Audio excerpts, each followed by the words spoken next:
this is Robbie from CYC. Today, we're about to interview Abuna Yuhenna. We're going to ask him about his priesthood, childhood, and his dreams. Let's go. How are you, Robbie? Good. I see you are trading places with me today. Yes. So you're going to ask me questions? Yes. Okay. What is the name of your church? My name of the church is St. Mark Church in Boston. What did you want to be growing up? I wanted to be an engineer. What was your favorite sport? Still is soccer. Well, who is your favorite saint and why?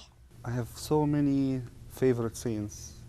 Saint Mary, Pope Kyrillos, Saint Mina, Saint Mark, all of them, you take something from them and you learn. Like the flavor of fruits, each one has a different flavor and has a different virtue you learn from them. What was your name before you became a priest?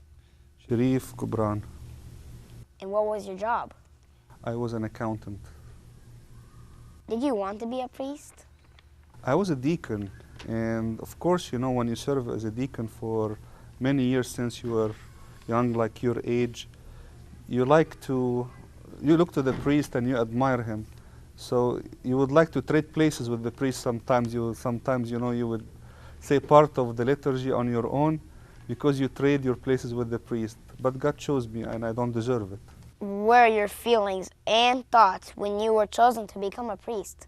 It was a big moment because when I was chosen to become a priest, I thought of the whole congregation and the responsibility that will be laid on my shoulder. And I thought there are so many people more qualified than I to become a priest. And although it was, I was happy, but at the same time it was a scary feeling. I thought this is a great gift from God and I don't deserve it. How do you spend your time when you are not serving? I'm serving all the time. Even when I'm sleeping, I'm serving. I spend time with my children. I play with my children. I like to play with my children, play soccer with my children. Can you tell us a funny story or situation that happened to you during your priesthood? During my priesthood, I have so many stories, but I'll pick one for you. One time I was in the airport with my family returning back from a trip, and I had to pass by immigration and the paperwork, and there was a big line and I had to catch another flight, and the time was so short. So I thought, you know, because I'm a priest and, you know, they'll keep asking me questions, and because they do not understand why am I dressing in black and have a long beard. And I was at the end of the line. And suddenly the officer called me from the end of the line. I said, you at the end of the line, you come here, you and the people with you. So I left, you know, like I thought something is wrong. And I got there and he said, are you a Coptic Orthodox priest? And I said, yes, I am. He said, bless me, Father, I have seen Christ today. And I was surprised because I thought that he's going to delay me.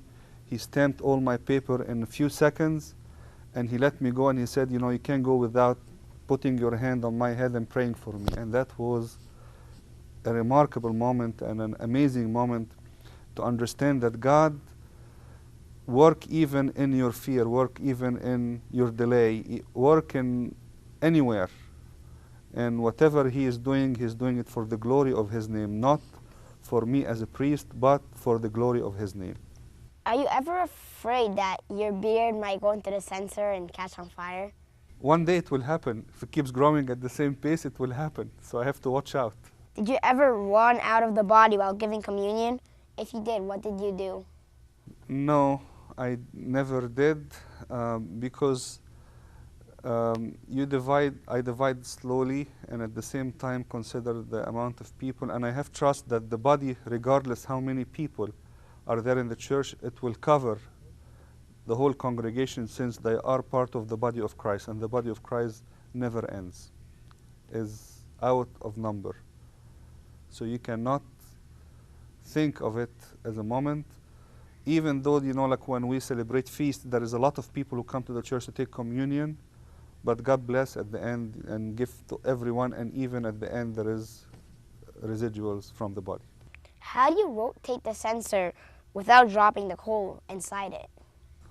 That's called training. I got trained well in the monastery. So they make me do it first, you know, like with an empty censer, and then they put a piece of coal that is not lit, and then they make it live, you know, like with the censer that has coal in it. How do you rotate the censer without dropping the coal inside it? It's the grace of God, but I guess, you know, they trained me well in the monastery. They make me first, you know, like switch the censer and try to turn it without any coal in it, and then they put in a wood that is not lit to try to make a circle out of it.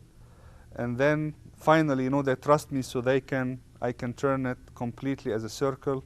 And at the end, you know, it's God's grace and God's protection to turn the censer in a circle. And by the way, a circle, when you turn it in a circle, that means that this God has no beginning and no end. The circle always represents to God that has no beginning and no end. Thank you, Buddha. Thank you, Habibi. You've done a wonderful job, and you asked me a good question.